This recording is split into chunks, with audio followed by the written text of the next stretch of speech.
बिस्मिल्लाहिर्रहमानिर्रहीम। अज़ीज़ तलबा अस्सलामु अलैकुम। उम्मीद है कि आप सब खैरियत से होंगे। मैं मोहम्मद अहसन। आज हम क्लास हश्तम यानी 8 क्लास की अरबी का सबक पढ़ रहे हैं।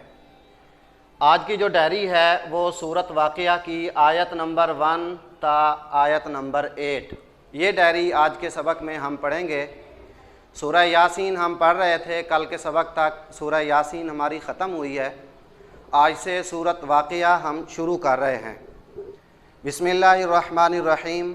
इज़ा वक़अतिल वाक़िआ, जब वाक़े हो जाएगी वाक़या होने वाली।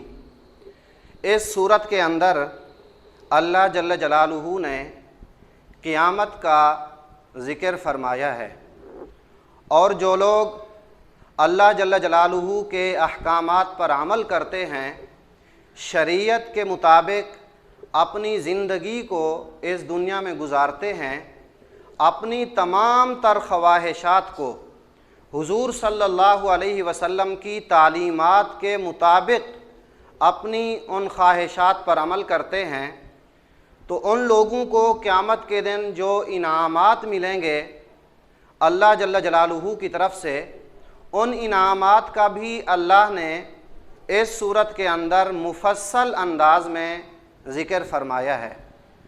और जो लोग अपनी ख्वाहिशात को तरजीह देते हैं और शरीयत और अल्लाह के बताए हुए अहकामात को पसे पुश्त डालते हैं, उनको क़यामत के दिन जो अज़ाब मिलेगा और क़यामत के दिन उनके लिए जो नुकसानात होंगे वो भी अल्लाह जल्ल जलालुहू ने इस सूरत में मुफस्सल अंदाज में बयान किए हैं।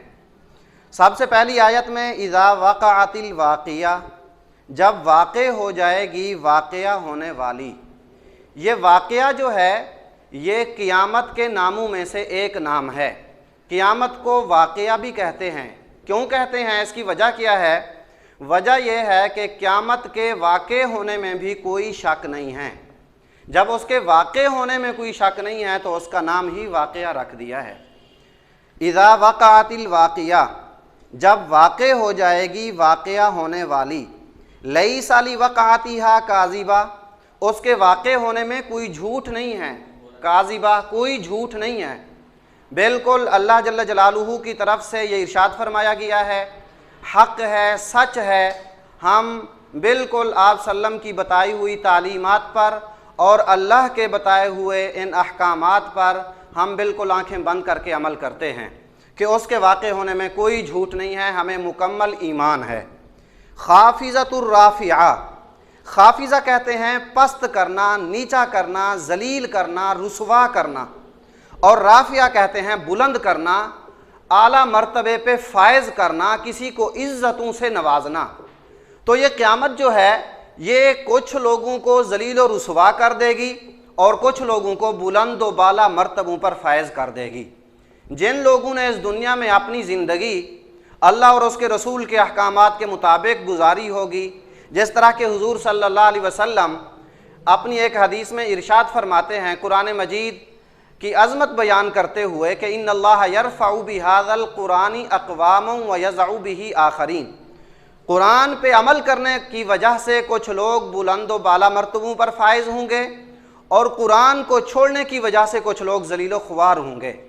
तो ये क़यामत भी, क़यामत के दिन भी अल्लाह जल्ल जलालुहू बाज़ लोगों को बुलंद व बाला मर्तबों पर फायज़ कर देंगे जिन्होंने अल्लाह के अहकामात पर अमल किया होगा, और जिन्होंने नहीं किया होगा उसको क़यामत रुसवा कर देगी, खाफिज़ा पस्त कर देगी, जलील कर देगी।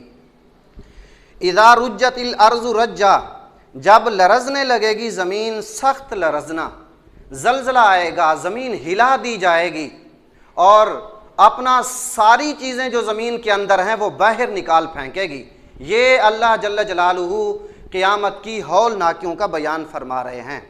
वबुस्सतिल जिबालु बस्सा, और रेज़ा रेज़ा हो जाएंगे पहाड़। बस्सा रेज़ा रेज़ा हो जाना, ज़र्रा ज़र्रा हो जाएगा पहाड़ों का।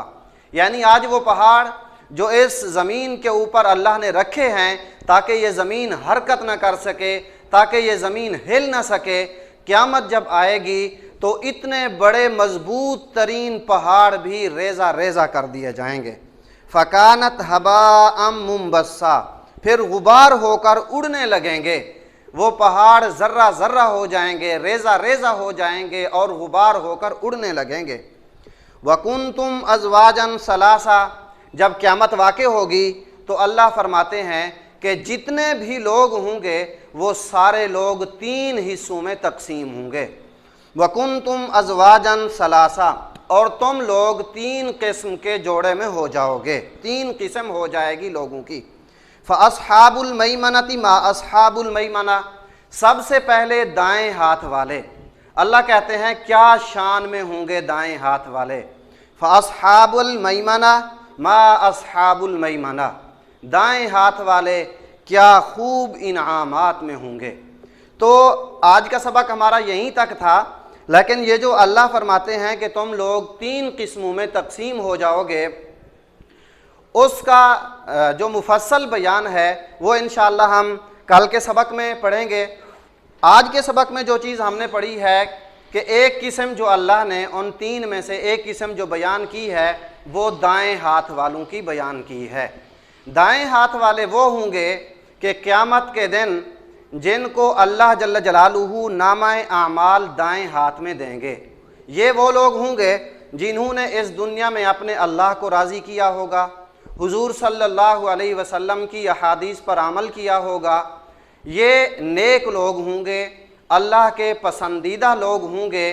इनको क़यामत के दिन अल्लाह जल्ल जलालुहु नामाए आमाल दाएं हाथ में देंगे।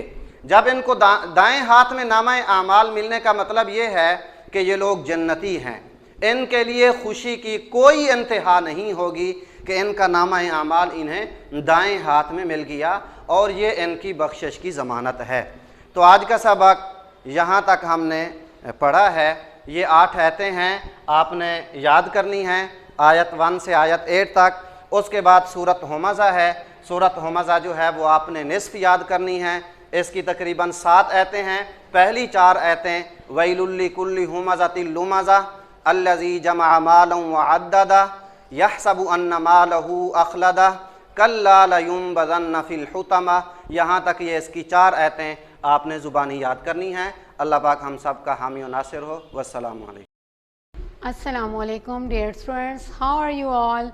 I hope you will be fine. Look, I am teach you English for grade 8 today. First of all, diary, please have a look.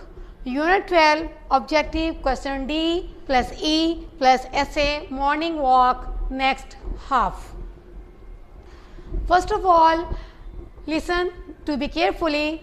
We discussed yesterday objective question number A plus B plus C. Today turn our is question D plus question E. First of all, we discuss about metaphor and then we read about syllable.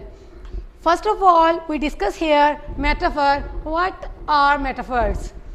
Metaphor, a word or phrase for one thing that is used to refer to another thing in order to show or suggest that they are similar. Metaphors Urdu में इस्तारा को कहा जाता है। इसका मतलब है कि 2 noun को आपस में ऐसे तशबीह दी जाए कि उसमें एज और लाइक का इस्तेमाल भी ना हो लेकिन बात भी हमारी मुकम्मल हो जाए, इस्तारा कहलाता है।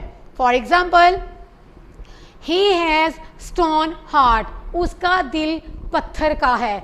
जैसे कि हार्ट पत्थर का नहीं होता लेकिन हम लोगों ने यहाँ पे उसको पत्थर से तशबीह दी है, एज और लाइक यूज़ भी नहीं किया और हमने बात भी कंप्लीट कर ली। नेक्स्ट है all the world is stage, पूरी दुनिया एक स्टेज है।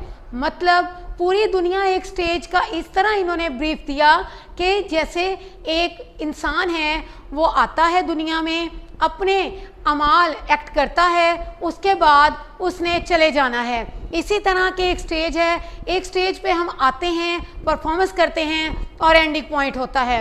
जैसे कि माएँ कहती हैं मेरा बेटा मेरी आँखों का तारा है, या मेरा बेटा मेरा चांद है, लेकिन हम उसको चांद को चांद से तशबीह देते हैं, वो चांद होता नहीं है। मेटाफर का असल में प्रॉपर मीनिंग्स में जो वर्ड का मतलब आता है वो होता है उधार देना या उधार लेना। जैसे कि हमने इसको स्टोन से तशबीह देने के लिए स्टोन का वर्ड उधार लिया है, इसी तरह हमने दुनिया को तशबीह देने के लिए स्टेज का वर्ड उधार लिया है। इसी तरह now turn off question, look make 5 sentence of your on using metaphors. आप लोगों ने मेटाफर से जुमले बनाने हैं कि उसमें वो मेटाफर यूज़ हों। First, necessity is the mother of invention. जैसे कि ज़रूरत ईजाद की माँ है। जब भी हमें किसी चीज़ की, किसी काम की ज़रूरत होती है, देन हमें इजीली खुद ब खुद कोई ना कोई ट्रिक, कोई ना कोई हर बात, तरीका, सोच समझ आ जाती है कि हम ये काम किस तरह कर सकते हैं। Next point, all the word is stage, already we have discuss here. The clouds are balls of cotton. जैसे बादल रुई के गालों की तरह हैं।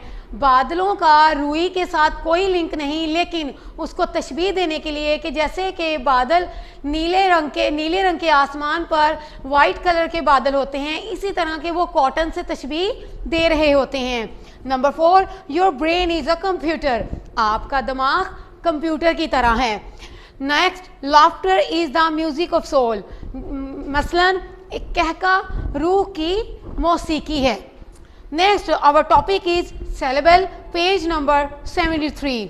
First of all, have a look on the board for definition. A word or a part that can be pronounced with one impulse from the voice. उन्होंने कहा ऐसा लफ्ज़ या लफ्ज़ का वो हिस्सा जो हल्क से बायक वक्त अदा हो सके। Like for example beautiful. अब इसको आप तोड़ें, ब्यूटीफुल, इसके हमारे पास 3 हिज्जे हो गए। सेलेबल मीन्स उर्दू में इसको हिज्जा कहा जाता है। 3 सेलेबल में एक वर्ड हमारे पास आया।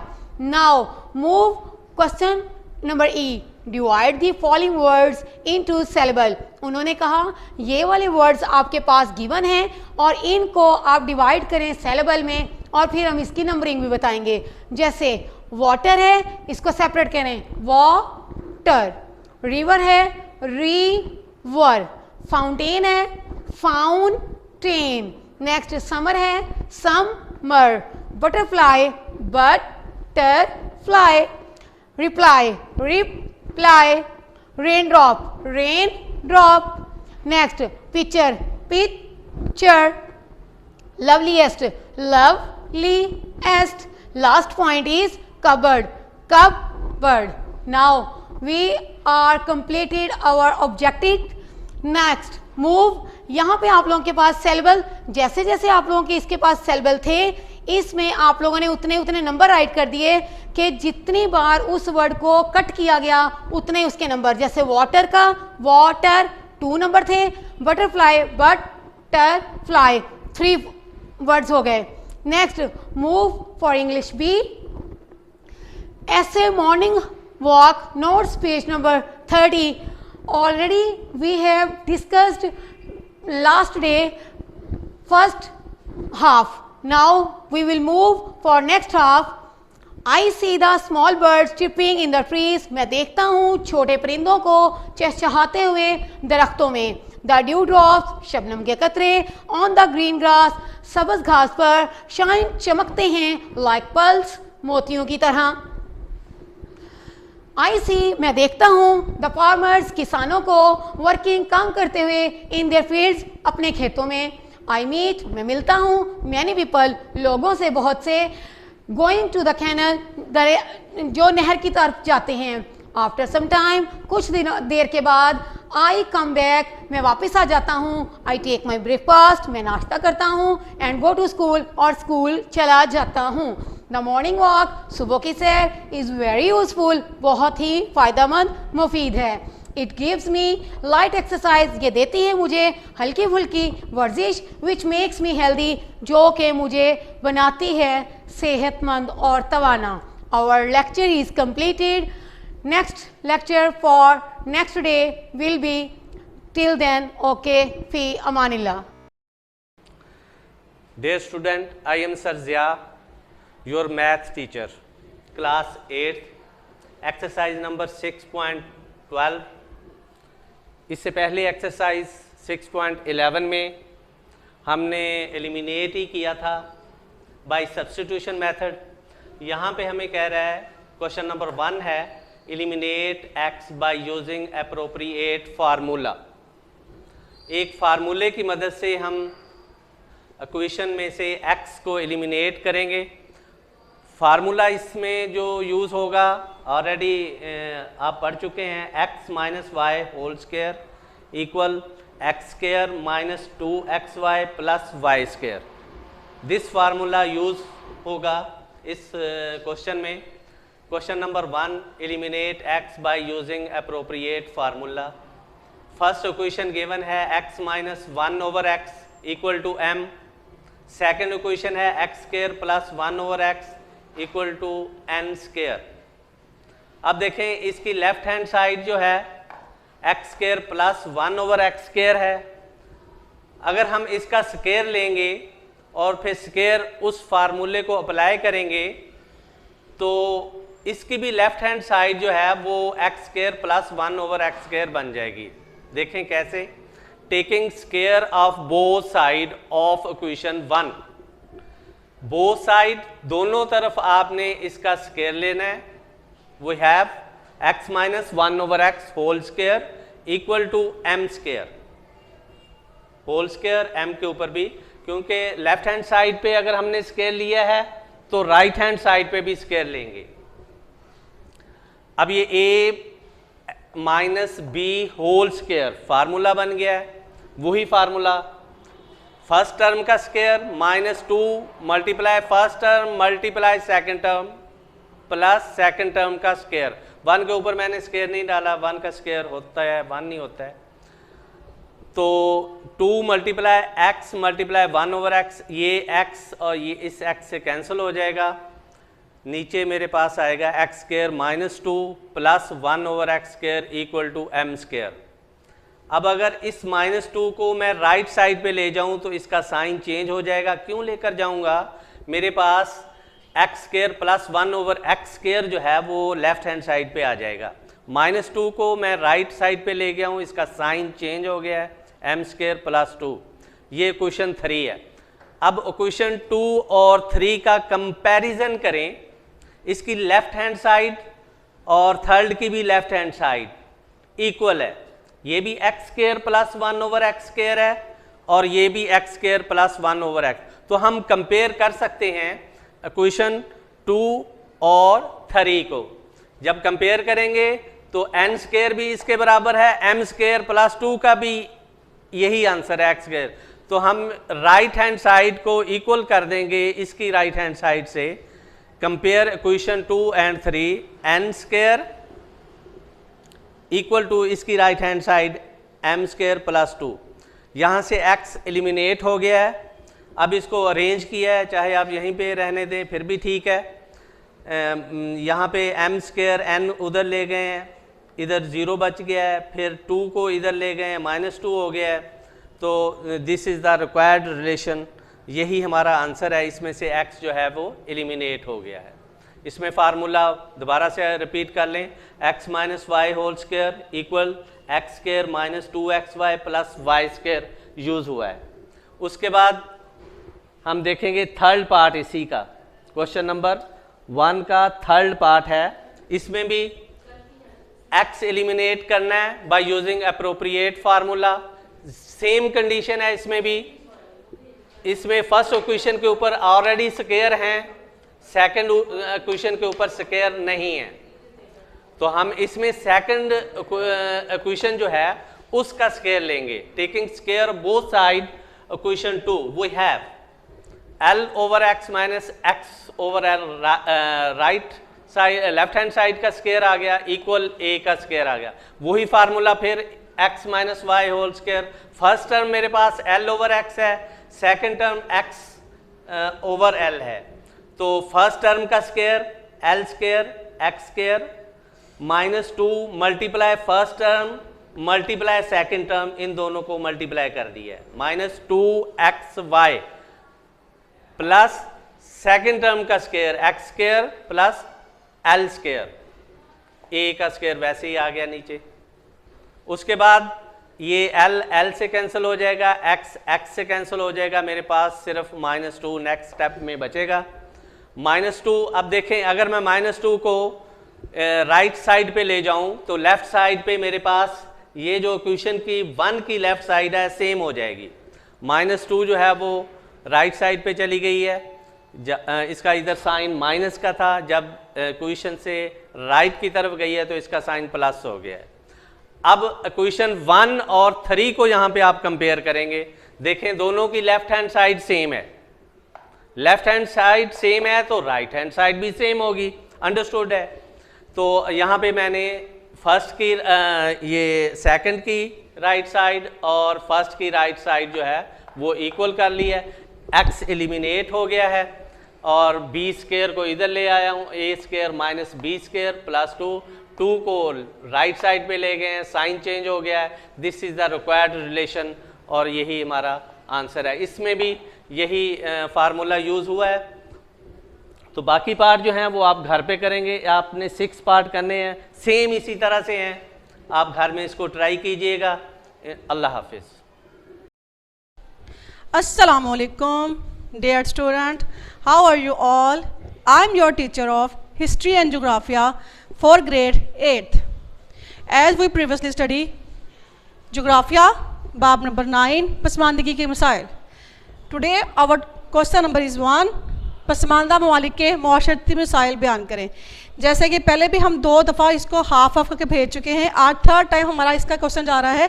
नेक्स्ट पॉइंट इसके हैं तंजीम साजी का फुकदान एंड तकदीर पर इन्हसार। And today your diary is बाब नंबर 9, जामिया सवाल नंबर 1 मुकम्मल प्लस कोई से 2 पॉइंट होमवर्क। ठीक है, कोई से 2 पॉइंट आप होमवर्क करेंगे। अच्छा जी, आज हम बात करेंगे तंजीम साजी का फुकदान। क्या मतलब है, क्या कहते हैं तंजीम का मतलब क्या है? मैनेजमेंट, अरेंजमेंट, फुकदान, डेफिशिएंसी, यानी डेफिशिएंसी ऑफ मैनेजमेंट। किस चीज़ की मैनेजमेंट में डेफिशिएंसी आती है, पसमानदा ममालिक को क्या फेस करना पड़ता है। पसमानदा ममालिक, हम वही पढ़ रहे हैं कि पसमानदा ममालिक के क्या मुआशरती मसाइल हैं। हमारे पास है तंजीम साजी का फुकदान, यानी कुछ भी काम करने से पहले प्री प्लान नहीं होते। पसमानदा ममालिक का मेन जो मसला है, कुछ भी करना है, कोई भी नया प्रोजेक्ट स्टार्ट करना चाहते हैं, कोई नया काम शुरू करना चाहते हैं तो जो जहन में आया सोचे समझे बिना स्टार्ट कर देते हैं। ये हमारा वे रॉन्ग होता है। हमें नहीं पता हमने कैसे लेके चलना है, हमारे जहन में एक आइडिया आ गया, बस ये शुरू हो गया। ऐसे नहीं कर सकते। पहले क्या होता है कि हमने, जैसे मिसाल के तौर पे आपने एक स्कूल खोलना है, उसके लिए बस ये आपने जहन बना लिया कि हम स्कूल खोलना चाहते हैं, तो उसके लिए आपने बस फटाफट से किसी भी गली मोहल्ले में स्कूल घर में स्टार्ट करके बैठ गए। नहीं, ये डिसमैनेजमेंट है। इसके साथ हम ऐसे काम नहीं कर सकते। हमें कुछ भी करने के लिए, एक स्कूल खोलने के लिए बाकायदा एक जगह, एक मुकम्मल अदारा, किताबें, असातिज़ा, स्कूल के नेसेसिटीज़, जो ज़रूरियात हैं वह मुकम्मल चीज़ें पूरी करने के बाद हम नेक्स्ट स्टेप सोचेंगे कि जिस जगह पर, जिस इलाके पे हम स्कूल खोलना चाह रहे हैं, आया वो बेस्ट है, वो एरिया ठीक है, वहाँ आमदरफ्त कैसी है, इन्वायरमेंट कैसा है वहाँ का। ये तमाम चीज़ें काउंटेबल होती हैं उस चीज़ के प्लान में जो हम मनसूबा बना रहे हैं, जिसको हम करना चाह रहे हैं। अगर हम ये तमाम चीज़ें बगैर सोचे समझे स्टार्ट कर देंगे तो हम कभी भी कामयाब नहीं होंगे। और यही तरक्की याफ्ता ममालिक का यही राज है, वो जब भी कोई भी काम करते हैं वो मुकम्मल तौर पर प्री प्लान होते हैं, हर चीज़ पे फोकस करते हैं कि कैसे वसाइल कहाँ से लेने हैं, कि उस काम को कैसे स्टार्ट करना है, कब स्टार्ट होगा, उसकी नेसेसिटीज़ कैसी पूरी की जाएंगी, उसमें किन किन लोगों को शामिल किया जाएगा और उस काम के कहाँ कहाँ से ड्रॉबैक्स और कहाँ कहाँ से बेनिफिट्स आएंगे। ये तमाम चीज़ें तरक्की याफ्ता ममालिक जो है काउंट करते हैं, जबकि पसमानदा ममालिक में ये चीज़ें काउंटेबल नहीं होती, जिसकी वजह से हमारे मंसूबे जो हैं वो तंजीम साजी का फुकदान में शुमार होते हैं। हमारे मंसूबे शुरू होने से पहले ही ख़त्म हो जाते हैं, जिसकी वजह से हमें फिर उसमें फुकदान की तरफ चलना पड़ता है, पसमानदगी की तरफ जाना शुरू हम हो जाते हैं, जो कि बहुत बड़ा हमारे लिए मसला है।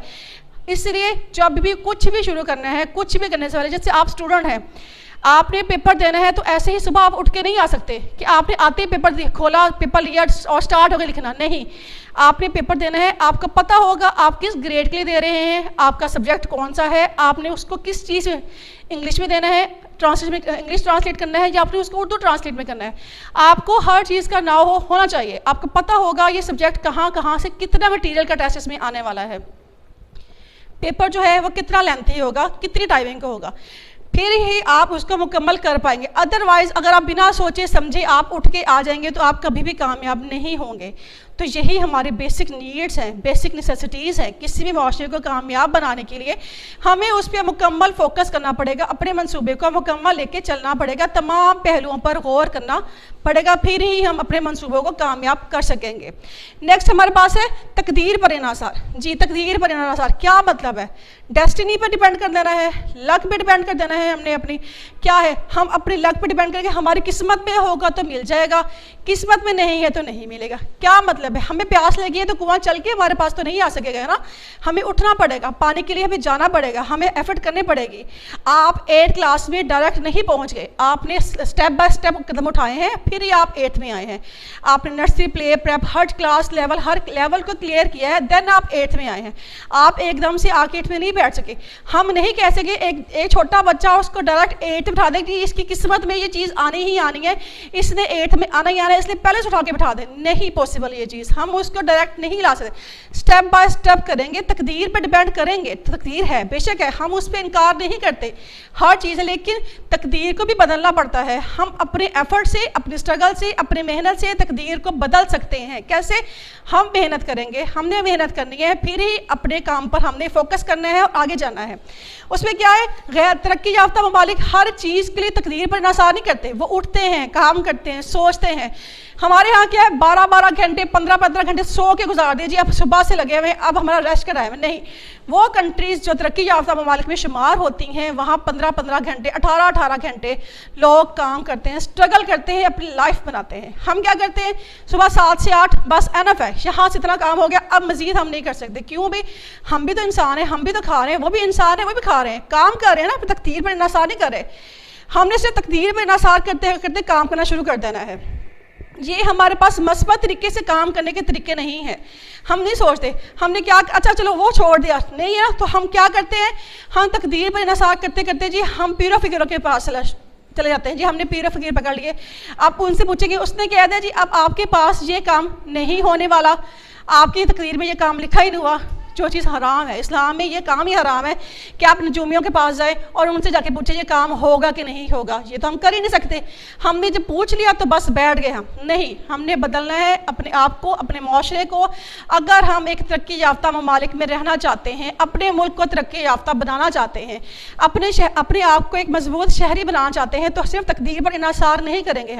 हम आगे बढ़ेंगे हर लिहाज से, अपने आप पर भरोसा करके अपने अल्लाह की ज़ात पर भरोसा करेंगे। सबसे बेहतरीन और मेन चीज़ है अल्लाह की ज़ात पे भरोसा रखना। जो कुछ करना है उसी ने करना है, लेकिन ये भी नहीं सोचना बस वो हम बैठ गए हैं, भूख लगी, खाना भी अल्लाह ने देना है। अल्लाह ने कहा मैं खाना ज़रूर दूंगा, लेकिन आपने हिम्मत करनी है, खुद मेहनत करनी है। मेहनत करेंगे, जो रिस्क मैंने लिख दिया वो मिलेगा।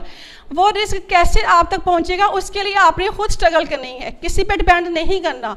तो पसमानदा ममालिक के मेजॉरिटी लोग जो हैं वो इसी चीज़ पे इन्हिसार करके बैठ जाते हैं और अपना काम जो है वो अपना काम मुकम्मल तौर पर नहीं हासिल कर सकते और अपनी मंजिल को हासिल नहीं कर पाते। यही हमारा डिफरेंस है बस तरक्की याफ्ता ममालिक और गैर तरक्की याफ्ता ममालिक के दरमियान में। तो ये आपका आज का लेसन है, आपने इसको अच्छे से तैयार करना है। फ़ी अमानिल्लाह। Assalamu alaikum dear students, I hope you are fine. I am Abdul Majid, science teacher. We are discussing about science of 8th class. Today we have the diary, unit number 9, short question number 6, 7 and 8. Previously हमने previous lecture में हमने reading पढ़ी थी, उसमें हमने कुछ रोज़मर्रा ज़िंदगी में एक्सपेंशन और कंट्रैक्शन के इफ़ेक्ट्स पढ़े थे कि रोज़मर्रा ज़िंदगी में हमारे इर्द गिर्द कहाँ पे कंट्रैक्शन और एक्सपेंशन के इफ़ेक्ट होते हैं। उसमें आपने रेलवे ट्रैक्स पढ़ा था, उसमें आपने ब्रिजेस पढ़ा था, ओवरहेड लाइंस पढ़ी थी, वायर्स पढ़ी थी, और इसके अलावा जो है वो लार्ज बैंड ऑफ पाइप्स पढ़े थे। आई होप कि आप लोगों ने उसको अंडरस्टैंड किया होगा। आज जो है क्वेश्चन नंबर 6, 7 और 8 को हम रीड आउट करेंगे। आपने इसको लर्न करना है, इसकी प्रैक्टिस करनी है। First of all first question है हमारे पास, why do hot air balloons rise up? गर्म हवा के गुब्बारे क्यों हवा में उड़ जाते हैं? ये स्टूडेंट्स, आप जानते हैं जब भी आपने धुएं को देखा होगा तो धुआं जो होता है वो नीचे से ऊपर की तरफ, हमेशा नीचे से ऊपर की तरफ ही उठता है।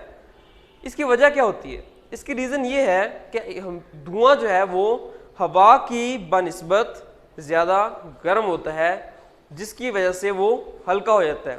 याद रखें, जो गर्म हवा है वो हमेशा हल्की होती है।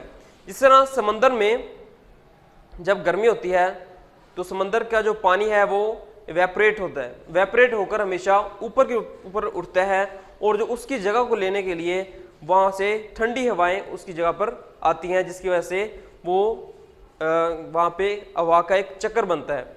इसी तरह यहाँ पे एक क्वेश्चन है कि hot air balloons rise up why? तो उसका आंसर यही है कि हमारी जो वहाँ पे मौजूद उसकी हॉट एयर की जो डेंसिटी है वो लो हो जाती है। डेंसिटी क्या चीज़ है? डेंसिटी किसी भी चीज़ का, लिक्विड का, सॉलिड का गाढ़ापन कहते हैं। उर्दू में इसको आसान अल्फाज में गाढ़ापन कहते हैं कि वो कितनी गाढ़ी है, ठीक है। और इसको मैस पर यूनिट वॉल्यूम पे के तौर पर लिया जाता है कि किसी एक स्पेसिफिक वॉल्यूम के अंदर किसी चीज़ का एक मैस कितना है, ठीक है। अगर फर्स्ट किया एक डब्बा है, एक डब्बे के अंदर एक जो है हमने चीनी डाली हुई है तो वो उसका वज़न और होगा, उस डब्बे के अंदर जो हवा है उसका वज़न और होगा, ठीक है। तो हवा हल्की होगी, उसकी डेंसिटी क्योंकि बहुत कम है, और इसी तरह उसी डब्बे के अंदर मौजूद जो चीनी है उसकी डेंसिटी ज़्यादा है, इसके लिए उसका वज़न भी ज़्यादा है। तो मैस पर यूनिट वॉल्यूम इसका फार्मूला है। जाहिर बात है हवा की डेंसिटी जो है, गर्म हवा की डेंसिटी लो हो जाएगी, ठीक है। जैसे लो होगी वो क्या करेगी, नीचे से ऊपर की तरफ उठेगी, उसकी जगह को लेने के लिए ठंडी हवा आएगी। कहते हैं hot air balloon rise up because hot air has low density, hot air due to low density, कम होने की वजह से राइज अप ऊपर उठ जाती है, and surrounding cool air take it place, और ठंडी हवा उसकी जगह ले लेती है। नेक्स्ट है as cool air has high density, simple, जो कूल एयर है वो हाई डेंसिटी होती है। नेक्स्ट क्वेश्चन हमारे पास है why do gases expand faster then liquid and solid? क्यों करती हैं गैसेस ज्यादा एक्सपैंड सॉलिड और लिक्विड की बनिस्बत?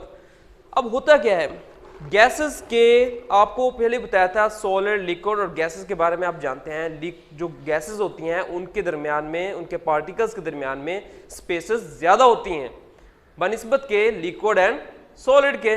जब स्पेसेस ज़्यादा होती हैं, जब इसको गर्म किया जाता है तो वो ज़्यादा एक्सपैंड करती हैं।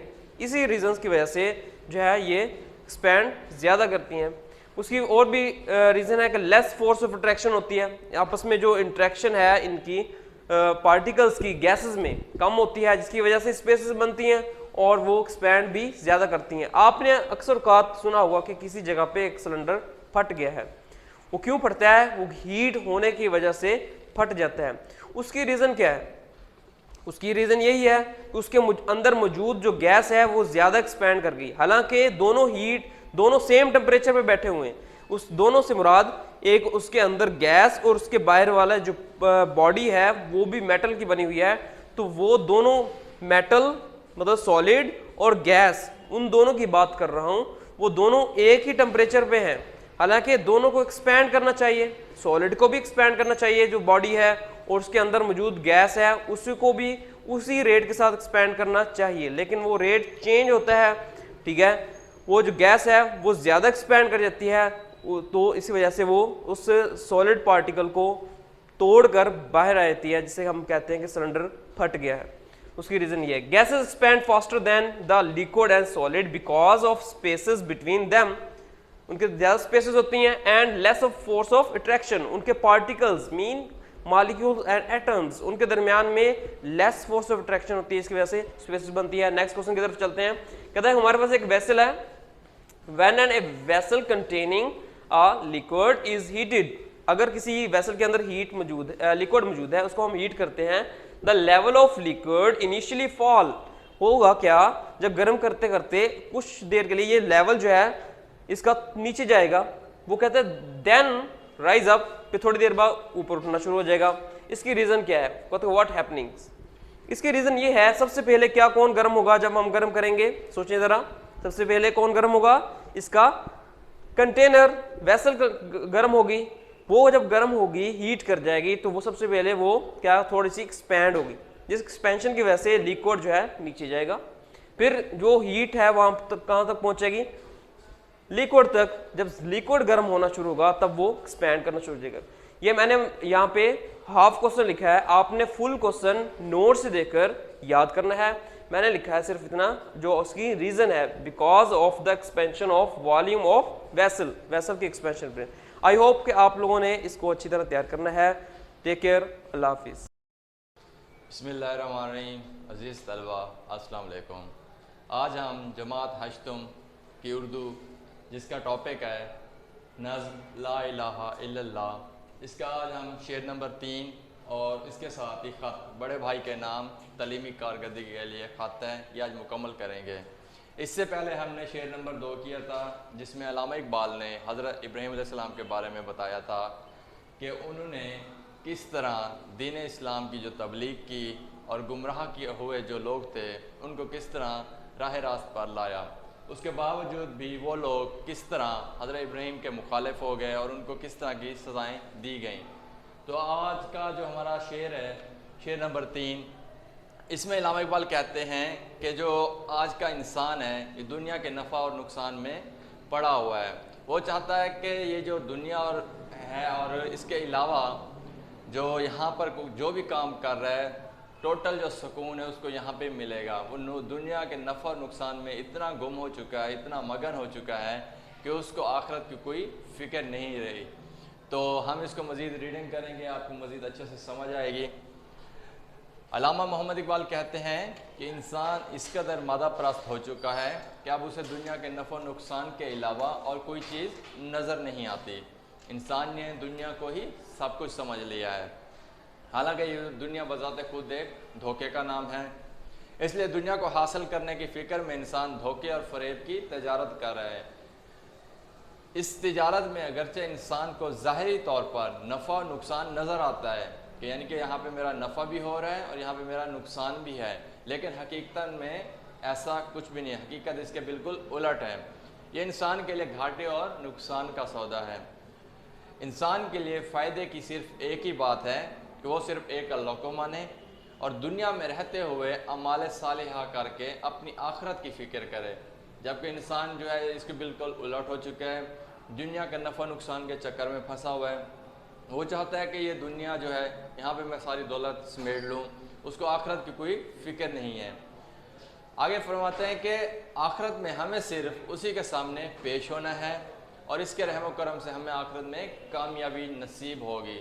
इसके अलावा आपको कोई कामयाबी नसीब तब तक नहीं हो सकती जब तक आप एक अल्लाह को ना माने। उसके बताए हुए रास्ते पर जब आप नहीं चलेंगे तब तक आपको कामयाबी हासिल नहीं हो सकती। और इंसान बज़ाहिर तो अच्छा बनने की कोशिश करता है, लेकिन वो क्या है कि सिर्फ दुनिया के लिए है। दुनिया में वो अपना नफ़ा और नुकसान की उसको फ़िक्र लगी रहती है, लेकिन आखिरत की उसको फ़िक्र नहीं होती। जो आज का हमारा शेर नंबर 3 था, यहाँ पे लिखा हुआ किया है तूने मताए गरूर का सौदा, फ़रेब सौदो ज़िया ला इलाहा इल्लल्लाह। आज का हमारा जो ये टॉपिक था और ये शेर नंबर 3 था, अल्लामा इकबाल ने टोटल इसमें यही बात की है कि इंसान जो है दुनिया के नफ़ा नुकसान में तो पड़ा हुआ है, लेकिन उसको आखिरत की कोई फ़िक्र नहीं है। तो हमें अपनी आखिरत को संवारना चाहिए, उसकी फ़िक्र करनी चाहिए, क्योंकि आखिरत में हमें यही काम आना है, अच्छे अमाल और नेक अमाल। और इसी के साथ हमारा जो आज का जो दूसरा टॉपिक है वो है ख़त बड़े भाई के नाम तलीमी कारकर्दगी के लिए ख़त। इसमें है जी आज कमरा इम्तहान 8 सितंबर 2021। मोहतरम भाईजान अस्सलाम वालेकुम। आपका शफ़क़त भरा ग्रामी नामा मिला, पढ़कर खुशी हुई। आप सब खैरियत से हैं। आपने मेरी तलीमी कारकर्दगी के बारे में पूछा है। मैं आपको खुशखबरी सुनाता हूं कि हमारे शशमई इम्तहान का नतीजा काल आया था और मैंने अल्लाह ताला के फजलो करम से इम्तहान में शानदारी कामयाबी हासिल की। ये पढ़कर तो आपको और भी ज़्यादा खुशी होगी कि मैं जवाब में भी अव्वल आया हूँ। मैं आपको यकीन दिलाता हूँ कि सालाना इम्तहान में भी नुमाया पोजीशन लूँगा। मेरी तरफ से तमाम घर वालों को आदाब और बच्चों को प्यार। वस्सलाम, आपकी दुआओं का तलबगार। ये बेटा ख़त था जो कि बड़े भाई के नाम लिखा। उसके छोटे भाई ने तलीम के बारे में बताया और अपने रिज़ल्ट के बारे में भी बताया। और शेर नंबर 3 था जिसमें हमने पढ़ा कि आज का जो मुसलमान है वो किस तरह गुमराही का शिकार हो चुका है। लास्ट टाइम भी हमने इसका शेर नंबर 2 किया था और आज हमने इसका किया शेर नंबर 3। आज की जो आपकी डायरी है शेर नंबर 3 प्लस ख़त, आपने इसको अच्छे से पढ़ना है और पढ़ाई के साथ साथ जैसे आप इसको याद कर लेंगे तो लिखना ना भूलिएगा। लिख कर याद करने से आपको अच्छे से याद होगा। इसका 2 फ़ायदे हैं कि आपकी इमला की दुरुस्ती होगी और लिखाई में बेहतरी आएगी। वस्सलाम, अपना ख्याल रखिएगा। औज़ु बिल्लाहि मिनश शैतानिर रजीम, बिस्मिल्लाहिर्रहमानिर्रहीम। अस्सलामु अलैकुम dear students, me is your इस्लामिया teacher of grade 8th unit ताल्लुकात में मुनाफ़क़त से इज्तनाब। इसमें हम आज करेंगे जामिया क्वेश्चन नंबर 3। क्वेश्चन है हमारे पास, आखिरत में मुनाफ़िकों का क्या अंजाम होगा। मुनाफिक के बारे में आपको बताया जा चुका है कि वो 2 चेहरे वाला इंसान है। लोगों के सामने अपने आप को और तरह से पेश करता है जबकि उसकी हकीकत कुछ मुख्तलिफ है। मुनाफिक का तरीक़ाकार, तर्ज़ अमल का मतलब है तरीक़ाकार, वो लोगों को धोखा देता है। वो लोगों के सामने अपने आप को अच्छा बना कर पेश करता है जबकि हकीकत में वो ऐसा नहीं होता। आखिरत में इनका अंजाम, जो आज का हमारा आंसर है, आखिरत में मुनाफिकों का ये अंजाम होगा कि उनकी सज़ा नॉन मुस्लिम से भी ज़्यादा बदतर है। उसकी रीज़न ये है कि वो नॉन मुस्लिम से ज़्यादा संगीन जुर्म कर रहे हैं, क्योंकि नॉन मुस्लिम इस बात का इकरार करते हैं कि वो अल्लाह ताला और उसके रसूल को तस्लीम नहीं करते, वो ईमान नहीं लाते। लेकिन मुनाफिक अपने तरीक़ाकार से लोगों को धोखे में रखता है, लोग उस पर एतबार करते हैं। मुसलमान उसके सामने वो गुफ्तगू भी करते हैं जो उनके आपस की है, जिसकी वजह से वो इनके राज की लाज नहीं रखता और उसे किसी तीसरे के सामने फाश करता है। यही वजह है कि अल्लाह ताला ने इनकी संगीन सज़ा बताई है कि नॉन मुस्लिम से भी ज़्यादा बदतर इनकी सज़ा है। जहन्नुम के आखिरी तबके में, तबके का मतलब है मर्तबा, जिस तरह से जन्नत के मर्तबे हैं, स्टेप्स हैं, एक से ऊपर, फिर दूसरे से ऊपर, फिर तीसरे से ऊपर, इसी तरह से जन्नत के मर्तबे ऊपर जाते हैं और जहन्नुम के तबके नीचे, गढ़े नीचे से नीचे, नीचे से नीचे। नॉन मुस्लिम से भी ज़्यादा बुरी सज़ा मुनाफिक की इसलिए है कि उसका गुनाह भी नॉन मुस्लिम से ज़्यादा बड़ा है। वो अपने आप को शो नहीं करता जो उसकी हकीकत है। यही वजह है कि अल्लाह ताला ने उनकी ये सज़ा बताई है कि वो जहन्नुम के आखिरी गड्ढे में होंगे। कुरान पाक में इसके लिए दर्क का लफ्ज़ इस्तेमाल हुआ है। दर्क का मतलब है नीचे से नीचा। अगर कोई इंसान सीढ़ी से नीचे जा रहा है तो सीढ़ी का हर निचला पाया दर्क है, हर निचला पाया दर्क है। और जहन्नुम के आखिरी मर्तबे में मुनाफिकीन होंगे जहाँ पर अजाब की शिद्दत भी सख्त तरीन होगी। सबसे ज़्यादा संगीन जुर्म पर सबसे ज़्यादा संगीन सज़ा, क्योंकि किरदार के हिसाब से भी वो सबसे ज़्यादा गिरे हुए लोग हैं, इसीलिए अजाब भी उनके लिए सबसे ज़्यादा सख्त अल्लाह ताला ने मुकर्रर किया है। कुरान पाक में अल्लाह ताला मुनाफिकीन के बारे में फरमाते हैं कि वो अल्लाह ताला और अहले ईमान को धोखा देते हैं। वो ऐसा समझ रहे हैं, ये उनका ख्याल है, लेकिन हकीकत में वो अपने आप को धोखा दे रहे हैं। जानते बूझते गुनाहगार इंसान जब गुनाह कर रहा है तो वो खुद को धोखे में रख रहा है, क्योंकि वो अल्लाह ताला के अजाब से बच नहीं सकेगा। यहाँ पर अल्लाह ताला ने हमसे जो रिक्वायरमेंट की है वो हमारी करैक्टर की भी है और हमारे मुखलिसाना तरीक़ाकार की भी है कि मुनाफिक जो है वो अल्लाह ताला से जो बात वो अपनी ज़ुबान से कहता है वो उस पर पूरा नहीं उतर रहा, जो इकरार वो अपनी ज़ुबान से कर रहा है वो उसके दिल में मौजूद नहीं है, इसीलिए मुनाफिक अपनी आखिरत को बर्बाद कर लेता है। इरशाद बारी ताला है, मुनाफिकीन जहन्नुम के सबसे निचले गड्ढे में होंगे। और इसके लिए जो दर्क का लफ्ज़ इस्तेमाल किया गया उसकी रीज़न उनके बद किरदार होना है, उनका करैक्टर वाइज मुखलिस ना होना, इसीलिए अल्लाह ताला ने उन्हें ज़िल्लत और पुसवाई के अजाब में उतारा है, जिस तरह वो दुनिया में ज़िल्लत और पुसवाई के अजाब में अपने किरदार के लिहाज से थे। अल्लाह ताला से दुआ है कि अल्लाह ताला हम सब को सिंसियरिटी नसीब करे और मुनाफिकाना तर्ज़ अमल से महफूज रखे। अल्लाह हाफ़िज़, फ़ी अमानिल्लाह।